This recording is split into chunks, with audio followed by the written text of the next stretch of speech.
สำหรับไอ้น้องเฮาที่อยากจะรู้วิธีการสร้างบัญชีจริงเนาะหรือบัญชีทดลองเขาเอาไปผูกอยู่ใน FT5 เนาะมาขอจิบอกและมาเรียนรู้ไปนำกันเนาะขั้นตอนแรกให้เฮาเข้าไปที่บัญชีจริงบัญชีเนาะพี่เทิงพี่ก็ได้ลุมพี่ก็ได้นะเข้าไปที่ยูเทิงเลยเนาะหลังจากนั้นมันจะมีไม้บวกให้เปิดบัญชีเนาะเฮาจิ้มเขาเลยเนาะแล้วมันจะมีบัญชีทดลองบัญชีจริงนะครับค่อยจะเลือกสร้างเป็นบัญชีจริงเนาะหลังจากนั้นให้เลื่อนขึ้นมามันจะ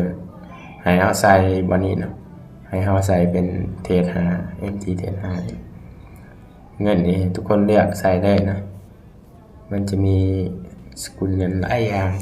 ค่อยจะใส่เป็นสแตนดาร์ดเลยนะหลังจากนั้นให้เลื่อนขึ้นแล้วมันจะมีบนใส่ชื่ออยู่บนนี้ให้เขาใส่ซื้อจังใดก็ได้นะซื้อดินหลังจากนั้นอันนี้ไม้เหตุนี่สิใส่ก็ได้บ่ใส่ก็ได้ให้เลื่อนขึ้นอีกเล็กน้อยนะแล้วมันจะมีบอนที่ฉันได้อ่านแล้วนะได้ยอมรับเขาก็กดนี่มันจะออกมาเป็นสีเขียวๆในนี้เขาก็กดส่งเลยลุงพี่น้องกดส่งแล้วมันจะให้เขายืนยันเนาะเวลาเขายืนยันแล้วมันจะเขียนว่าฉันรู้แล้วรหัสมันจะส่งไปที่ Gmail นะคอยได้สร้างแล้วนะเขาก็เข้าไป Gmail เลยนะเข้าไป Gmail รหัสมันจะส่งมาอย่างจังซี่ของขออยู่เทิงพี่นะ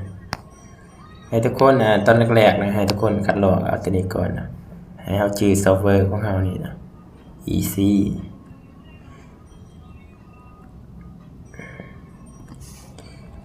เดี๋ยวค่อยจะคัดลอกไว้นะตัวนี้คัดลอกตัวนี้เลยนะครับคัดลอกปึ๊บคัด MT เทรด5ของเฮาคันยังบ่มีครับไปโหลดแล้วมันจะมาในอันนี้เนาะคันเฮาเข้าไปที่3ขีดที่เทิงพี่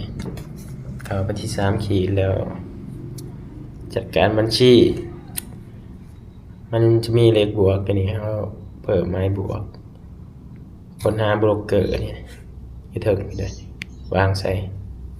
มันสิออกแบบนี้เฮาก็จิ้มเข้าไปเลยหลังจากนั้นให้เฮาเข้าไป Gmail ของเฮาคือเก่ามาคัดลอกพี่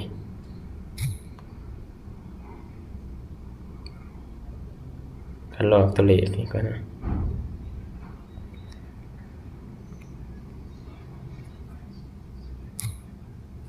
โอเคคัดลอกมาวาง